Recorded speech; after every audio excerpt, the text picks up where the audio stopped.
નમસ્કાર. ઓમ વક્રતુંડ મહાકાય સૂર્યકોટિ સમપ્રભુ નિર્વિઘ્નમ કુરુ મે દેવ સર્વ કાર્યેષુ સર્વદા.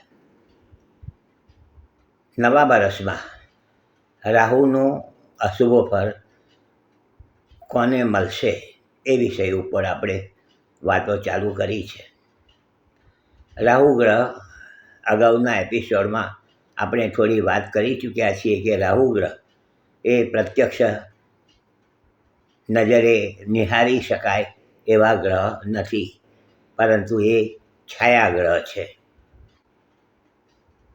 અને એમ કહેવાય છે કે છાયાની માયાવી ગ્રહ છે. છાયા છે એ માયાવી ગ્રહ છે, માયા છે.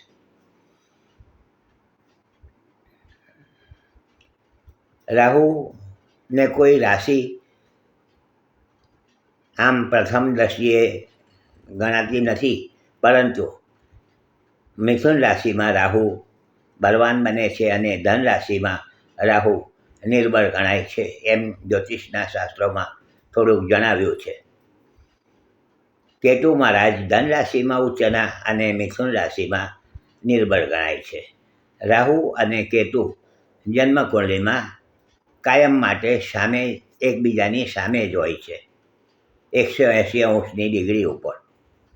રાહુ અને કેતુ હંમેશા વક્ર ગતિએ ચાલે છે. રાહુનું નંગ ગોમેદને મૂક્યું છે, ગોમેદ, અને કેતુનું નંગ એને કેટશાહી એટલે કે લસણીયો નંગ કહેવાય છે. અંકશાસ્ત્ર મુજબ રાહુનો આંક 4નો ગણાય છે, 4નો આંક.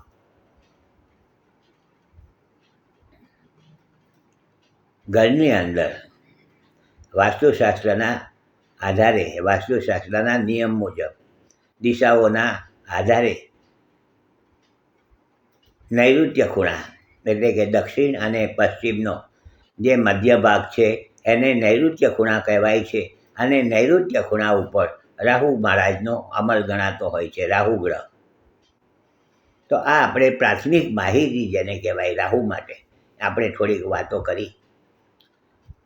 જ્યારે રાહુ પોતાની જન્મ રાશિથી 4થા સ્થાનમાં, 8મા સ્થાનમાં અને 12મા સ્થાનમાં જ્યારે ગોચરમાં ભ્રમણ કરતા હોય છે, ત્યારે આવા વ્યક્તિઓને મોટા ભાગે પરેશાનીઓ આવતી હોય છે, તકલીફો આવતી હોય છે.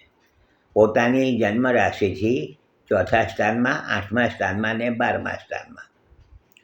તો આ તો અશુભ વાત કરી, પરંતુ પોતાની જન્મ રાશિથી 3જા સ્થાનમાં, 6થા સ્થાનમાં અને 11મા સ્થાનમાં આ રાહુ મહારાજ પાછા શુભ ફળ પ્રદાન કરાવે છે.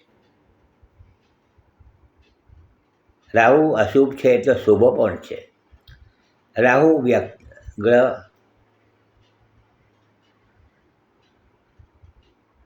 રોડપતિમાંથી, શૂન્યમાંથી બહુ મોટા માણસ બનાવી દે છે. 2 નંબરનો જેને કહેવાય ખિતાબ, મોટા જે કહેવાય છે 2 નંબરના ધંધાઓ કે બીજા 2 નંબરના કંઈ પણ કામકાજ, એ બધા રાહુને આભારી ગણાતા હોય છે, કહેવાય છે.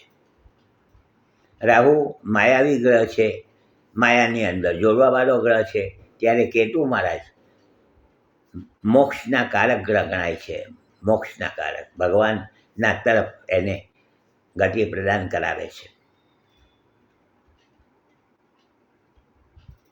રાહુ જન્મકુંડલીમાં જ્યારે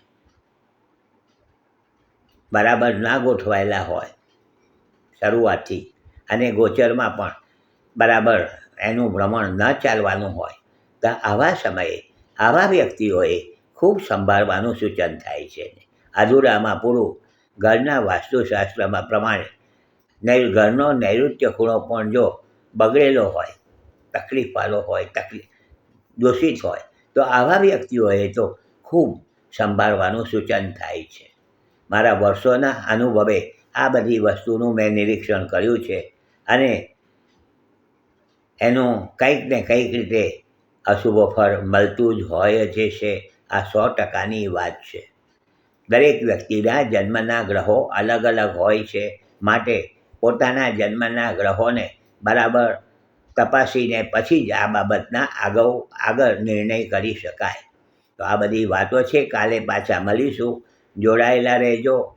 લાઈક કરજો, શેર કરજો. હસમુખલાલ ઝવેરીના સૌને નમસ્કાર. જય શ્રી કૃષ્ણ. ઓમ નમઃ શિવાય.